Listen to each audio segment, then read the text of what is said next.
Imagine a world where wealth and power let you commit unspeakable horrors behind castle walls.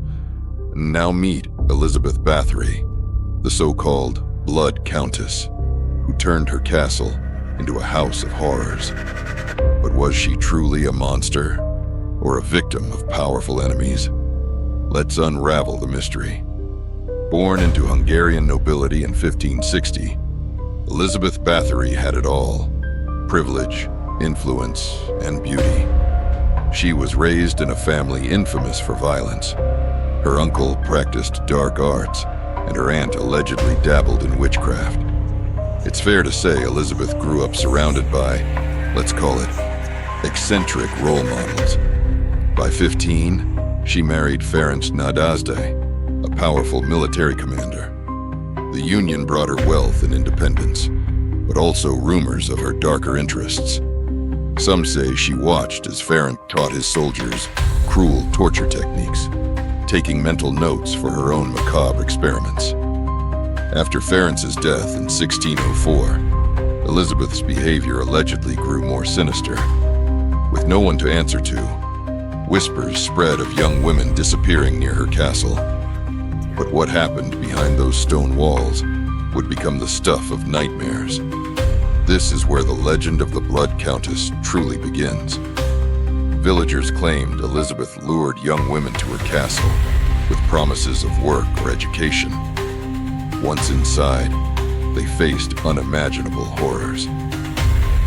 Reports describe Elizabeth as a sadistic artist of pain.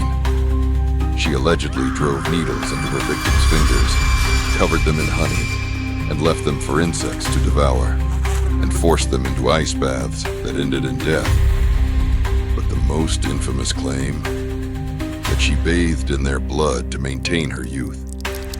Imagine a 16th century wellness routine, only with a body count. In 1610, rumors of Elizabeth's crimes reached the king. Investigators found bodies buried near the castle, and witnesses spoke of unspeakable acts. Elizabeth was accused of murdering hundreds of young women. The truth? Somewhere between legend and lies. Despite the accusations, Elizabeth was never formally tried. Her noble status protected her. Instead, she was confined to a small room in Countess Castle. For 4 years, she lived bricked into her own home, with only a small slot for food. A fitting punishment, some might say, for someone accused of turning life into a prison for so many others. Elizabeth Báthory died in 1614, alone in her sealed room. But was she truly the monster of legend? Some historians argue her crimes were exaggerated, or even fabricated, to destroy her family's power. After all, a rich, intelligent widow ruling without a man was bound to attract enemies. Elizabeth Báthory's story sits at the crossroads of horror and history. Was she a sadistic killer, or a victim of political intrigue? Either way, she left a bloody mark on history, literally. For more tales of wicked people of history, don't forget to like, comment, and subscribe. And hit the notification bell to never miss another chilling story.